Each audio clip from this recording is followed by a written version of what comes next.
Here's a clean and easy install for a dash cam and a second generation Volt. This is the dash cam I bought, Spytech A119. This is the SD card that I purchased to go with it, the hard wiring kit that makes it nice and easy to wire this in, and an adapter so that we can just plug it right into the fuse panel underneath the dash. So here's the dash cam installed. You can see minimal wiring visible, just the plug coming down from the headliner. And that's exactly what I did. I tucked that wire up into the headliner. It just pushes back up very easily. In fact, I used a small plastic comb to kind of help me push it back up. Anything thin like that will help.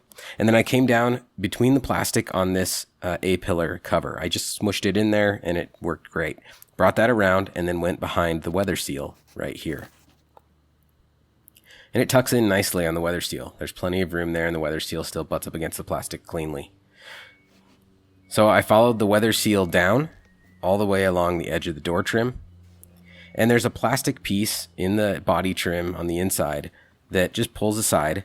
So I pulled that back just a bit and tucked the wire up inside. And you can see that coming out of the trim here. Oh, I went a little lower than I thought. Yeah, so it just tucks right into that plastic panel out of sight. And that gives you access to the wiring to come up inside this fuse panel right here. Once we're in the fuse panel, you can trim these wires back. I chose not to. I just bundled them up and used a zip tie. But the wires themselves then can just kind of hang out in there, and you use the fuse adapter to plug it right in to 36 or 37, F36 or 37. All right, so there's the dash cam installed, and now you can see with it in that fuse panel port, if I power on the Volt, on comes the dash cam. It does take a little time to boot up, but it's not bad. Certainly plenty of time to get out of the driveway. Or I should say not too much time to get out of the driveway. Dash cam powers on.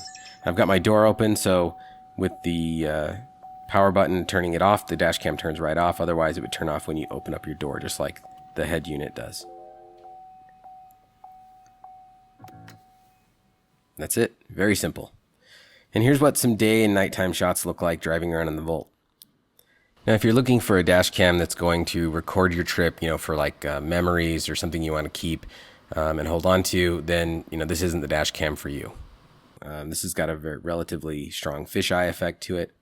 But if you're like me and you just want a dash cam to establish, fault in an accident or lack of fault on your case in an accident like I do, then this is the perfect dash cam for you.